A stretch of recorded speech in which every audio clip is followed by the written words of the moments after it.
Hay una razón, digamos que muy triste desde el punto de vista procesal, y yo me atrevo a decirlo porque lo he escrito por todo lado y lo he enseñado por todo el país, sobre la retención del adolescente. Si ustedes se ponen a pensar, la retención que exige un acuerdo de retención del fiscal es una detención administrativa. Es un acto de molestia y por tanto debe haber un auto eh, eh, fundado y motivado. Cuando yo vine a México, nunca se ordenaba la retención. Los fiscales tenían la idea de que como estaba en la Constitución, entonces se daba por hecho que la persona quedaba retenida. Si ustedes se ponen a pensar, la retención en adultos es por 48 horas y en delincuencia organizada por el doble. La retención en adolescentes es por 36 horas. Imagínense lo que significa un adolescente detenido, puesto a disposición del fiscal y retenido administrativamente por 36 horas. ¿Para qué? ¿Para qué? No seamos ingenuos, para nada, porque la retención es porque el imputado adolescente fue detenido y fue detenido por delito. Y si fue detenido por delito, entonces fue detenido en fragancia. Y si fue detenido en fragancia, entonces es puesto a la orden del Ministerio Público. ¿Y qué investigación hace falta? ¿Por qué debo tener a un adolescente 36 horas retenido en una detención administrativa ministerial si fue detenido en fragancia? Fragancia violando, fragancia matando, fragancia robando, fragancia asaltando un vehículo, fragancia con armas de fuego, fragancia. Si nos ponemos a ver claro, nunca se debería de justificar una retención. Y cuando se justifique, porque hay casos que podemos ver y podríamos en algún momento analizar en qué casos es posible una retención por 48 horas en adultos o por adolescentes en 36, tendríamos que ver, por ejemplo, les pongo un ejemplo, un asalto al banco en que el adolescente está actuando con adultos y se ignora si el adolescente estaba con ellos o no.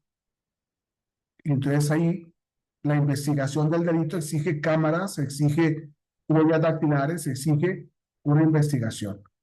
Claro, ahí tendríamos que entender entonces que el adolescente no fue detenido en fragancia, porque si hace falta una investigación, entonces, ¿cuál es la razón de fragancia? La fragancia nos dice claramente, de flagrante, que fue detenido con las manos en la masa. Y si fue detenido con las manos en la masa, ¿por qué retenerlo para investigar? México tiene que revisar la retención, no solamente en adultos, sino también y principalmente en adolescentes. Y me parece que 36 horas a un adolescente retenido es mucho.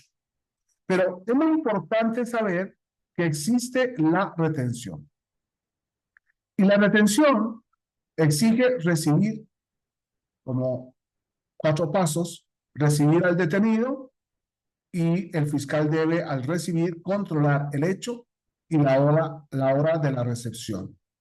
Es muy importante esto porque no podemos ponerle al adolescente en el, en el, en un centro de internamiento. Pero además es muy importante que sepamos que si el adolescente fue detenido en fragancia, lo fue en un lugar de hechos. Y por tanto el fiscal debió llegar al lugar de hechos. Y por tanto el fiscal debió haber llamado al defensor en el lugar de hechos. Y por tanto el defensor y el fiscal debió haber llamado a los padres del adolescente en el lugar de hechos. Y el fiscal se lleva al adolescente al Ministerio Público o lo pone en libertad conforme al artículo 129.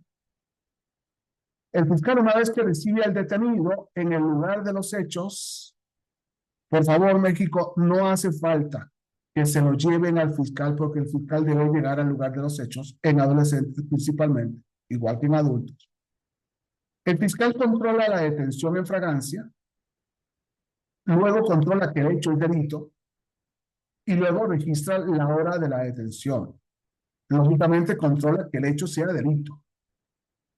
Y debe controlar, porque se lo manda el artículo 130 en relación con el 140 de la Ley de Adolescentes, si va a ordenar o solicitar al juez el internamiento provisional o una medida precautoria, caso en el cual se legitima que el adolescente sea retenido o, lo contrario, debe el Ministerio Público hacerle ver a los padres que lo pongan a disposición en caso de que el Ministerio Público lo requiera.